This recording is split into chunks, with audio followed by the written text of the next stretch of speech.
Hey everybody, my name is Sherry. Welcome to my stamp studio. So this is the second card that I'm going to do in a little series for you. If you caught the other video, then there's some more background into it as far as the catalogs and online exclusives. So the good news is the Halloween stuff that we will have stamp-wise is currently available. So it was part of the July release of online exclusives, and I have one of the sets here. The bad news for those of you that are Halloween fanatics and like to get all of the stuff is that it's just the stamps. So there's no ribbon or paper or embellishments to go with it. So I, in the first video, showed you how to kind of make your own backgrounds. You're going to do a little bit of a twist on it. In this one, I'm going to show you how to use, especially if you're in my card club, you have this stuff. Using what you have, because a lot of times when I market our Halloween stuff that we do carry, there's the one side that's the Halloween, and then I end up using the flip side of it a lot because I don't make that many Halloween things, mostly just for videos and maybe one or two personal, if that, every year. So I've used the flip side. So this time we are going to take a look at your papers, and if I'd had more time, I'm really pressed for time today, I would have gone through a bunch of papers. But if you saw the first video, I just used what was laying on my desk, and I did this time too. And I think you'll be really amazed if you go through your paper and just flip it over and look at the other side, the side that we very rarely use, and see what you have on that side. So this is my daughter's card. It used the Playful Ghost. So she created she doesn't buy that much paper because her Stampin' Up! Budget at 30 and a new homeowner and just married is not what mine is. At the other side of that, so she often makes her own paper, so she just made this little thing here, and I used that as the jumping off point for this. So this used a lot of the stamps out of the set. If you haven't gone this, you can go back over and watch it. I used a little bit of glimmer paper, then I made the tag, and then I made these little tags, and then I stamped and shimmered the background, so it has all of the elements. This is the iridescent ribbon, and these are the gems that come out of the market to market, which is in the annual catalog, that were perfect for Halloween colors. They have clear ones, and I colored a couple of them pumpkin pie, so I would have some purple ones. But I'm going to use this. It doesn't have dies, like I said. It's just a simple little stamp set. So this one doesn't even have any die cut. So we are going to start with a piece of shimmer paper. I do have on the slate for next week to film. I don't know if it'll get posted next week, but I am getting ready to film how to make your own shimmer paper.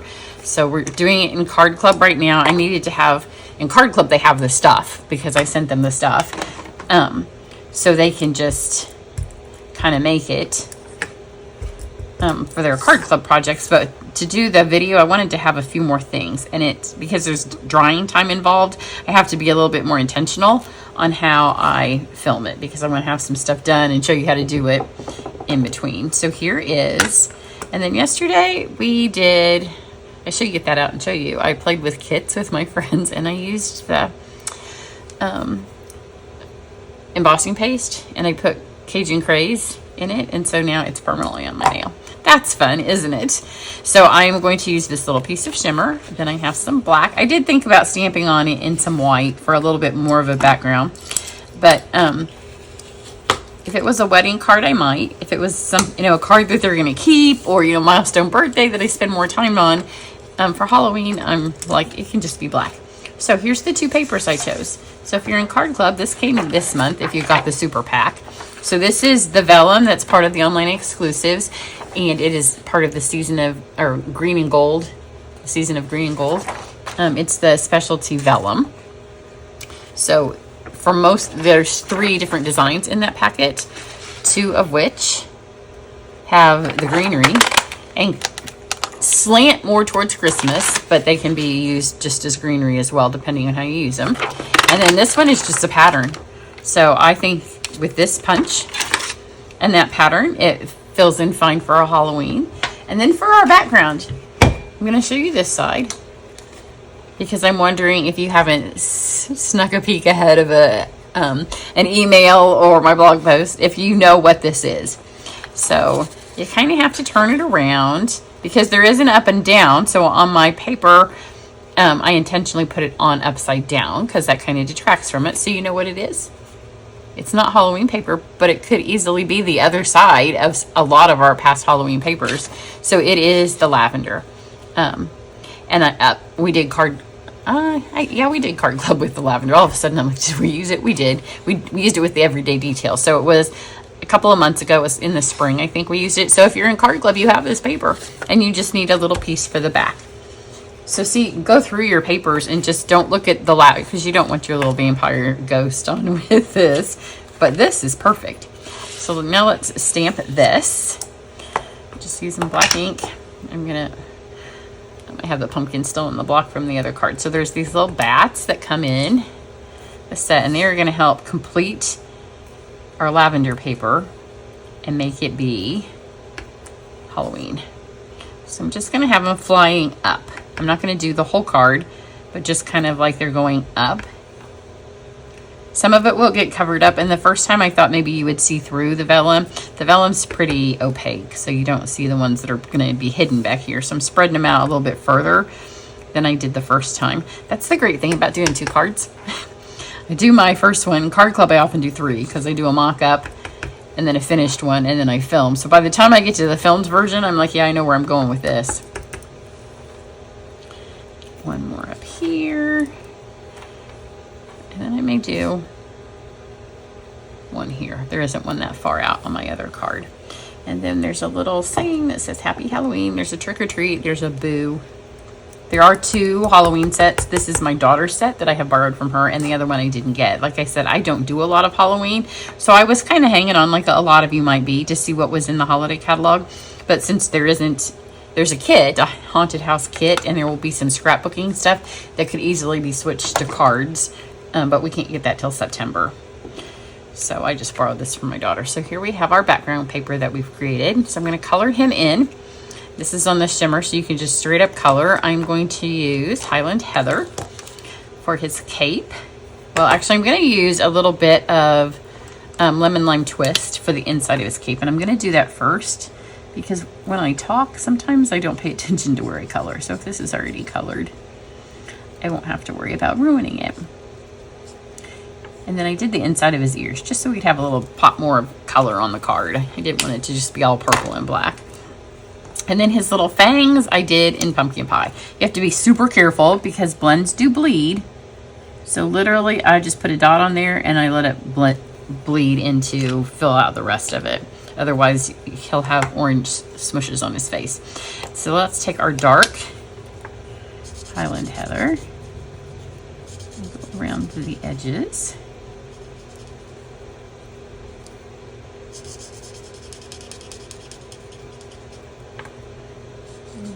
Here. So here's what I've discovered on the DIY shimmer. You know, we used to have shimmer paper. It worked great for watercolor because it didn't bleed. I haven't tried watercoloring on the homemade. See, that's why partly I haven't made the video yet, because I haven't tested it all out. But I have learned that when you use it with blends, you really have to have one coat down. And then the second time you go back over it, that's when the blends start to work. So I think that because I've coated it, it kind of stops that blending process as much as blends currently blend until there's a layer of blends. Does that make sense? Once you have some blends on there, then it starts blending with that second layer. Because see this, it takes longer to blend it, and I don't want to color so much that it takes the shimmer off. So I have found just add a little coat and then go back the second time. So I'll let you see what I mean. So see, you can see pretty much the stark lines, which that's not a hallmark of a blend. The other thing, it's not coming through. If I did this on just a regular piece of basic white, it would smear right through. So in Card Club, we're not coloring it. We're just using it with the season of green and gold to kind of highlight stuff. So it didn't matter that I knew all the techniques of a make up your own stuff. So I'm going to go back the second time and you'll see what I mean. See those stark lines? But now we have a little bit of ink down, and this is going to then blend with that ink. And on something like this little vampire ghost, you don't have to spend this much time. One layer would have been fine. I just kind of want to show you what I mean. So now we start to get it to disappear. See where those lines were? We can get those to kind of go away. Always leave a little bit of white highlight in your larger areas. And so here's the little ghost guy. And so we have black blends. I hate to color with the dark black. It's just so black. So on this one, I am going to do a version of, oops, not that one, of the smoky slate, the dark smoky slate, and the light basic black. So this dark smoky slate will actually be my lighter color, and then the light black will be the dark. But again, it bleeds, so you want to be real careful with the black because it can cover up your design. So when I use the black, and this is the light, I go kind of right up next to the design and let it bleed towards it. And then I'm going to kind of fill that in with the smoky slate, because if it goes over a little bit, it's not such a big issue. So just get this little cap here. Little ghost playing dress up as a vampire. And now I'll kind of fill this in with the, and it does the same thing too. This is when I decided on this card I really had to go back with the second coat to blend it, because especially when you're using two different colors and one of them is black, you could see my lines and I didn't want to see them. But this one I feel much safer going right up to the edge, because you can still see the stamping through it if I go over.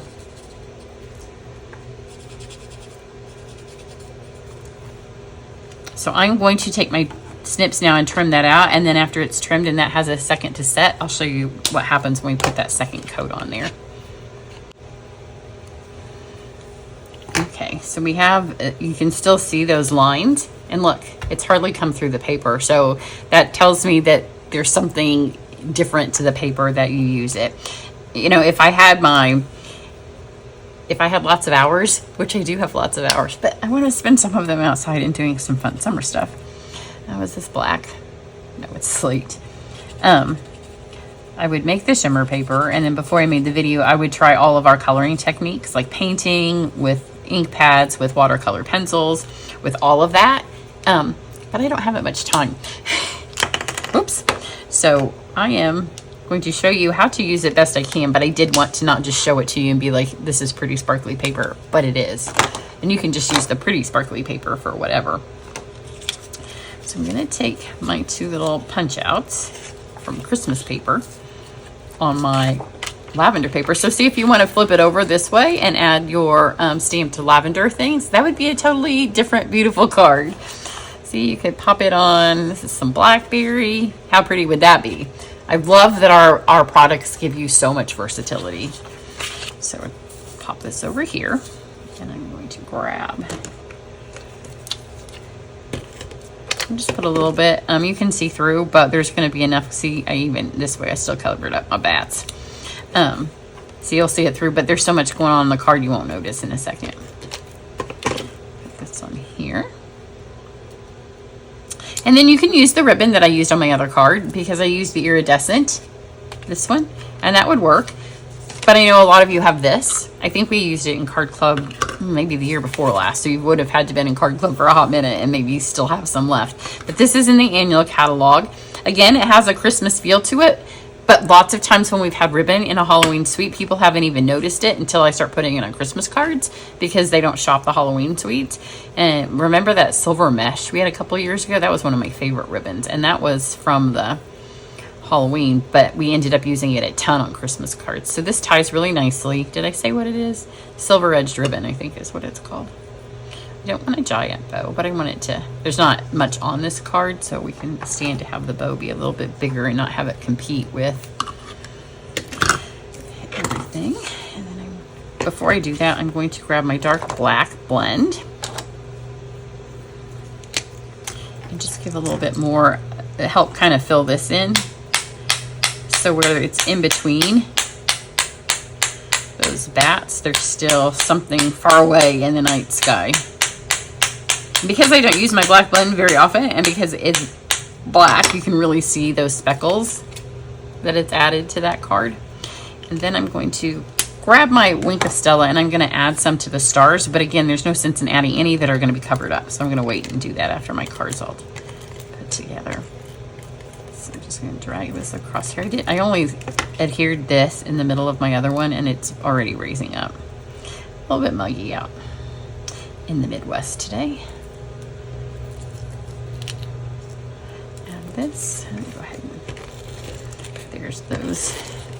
So I almost used the gems that came as part of the lavender suite too. You know, there's all those purple ones. They were a little fancy.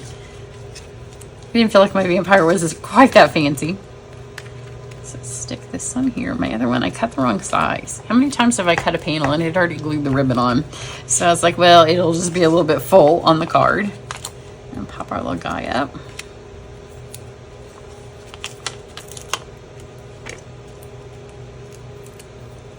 This is a great way to use up paper too. If you have those flip sides of papers that you have had sitting around for a while, especially go through that stack first to see if there's something you can use. Get her on there, and then grab my Wink of Stella, and I'm just gonna put a little dot right inside the stars. So those little bat things have, I should have a bat there. Maybe I can add one. Always dangerous, you know, when you go to add something after your card's pretty much done. Especially when it's stamping, because if there's adhesive or something under there. But you know what? I'm going to go for it. And we'll hope for the best. Because I really feel like that needs it. And make sure I use the right stamp too, because I have all of these on here. See, there's always stuff in your way when you do this. And you don't want to catch the corners, because sometimes we press too hard. But that worked. Because we're like, oh, that really needs to be there. And then you press and you catch all the corners. So, really, you should probably lay this stuff out first and then see if it hit right. But I'm filming and I don't do that then. And then for my embellishments this time, here's the ones I used last time. Would have worked. And that's part of the reason I had the green on there, because I thought those would look great. I would probably not use the blackberry on this one, just those two colors. But we have so many embellishments that will work for this. So this time I used the adhesive back sparkle gems, and they are in the annual catalog. And I'm going to use the silver and the black. So let's start with the big black one here, and then give her a little star with the tiny silver one. And then let's grab the big silver one and a couple of blacks. Guys, use a minimum of 5 gems on your cards, because you buy them and they bring more joy to you and to whoever you're giving the card to, being on the card and not bringing you guilt when you look over and you're like, oh, I have so many embellishments. Use them. They're meant to be used. You can always buy more. So here we go. Super easy. See, this is raising up and it's cut too big. I may try to peel it apart before I take the pictures. But there you go, lavender and Christmas paper. So don't be depressed if you're like, I don't see any good Halloween paper this year, because we only have one to pick from anyway on the years we do have it. So you kind of have to take it, love it or leave it. But look through what you have. It's a great way to use up your stash. So be watching. If you need a holiday catalog and you're my customer, you'll be getting one mailed to you in the middle of August. My Try It class registration is getting ready to come up, and it's getting towards the end of our bonus days. So visit my website and you can find out everything that's going on. Have a great one. Bye.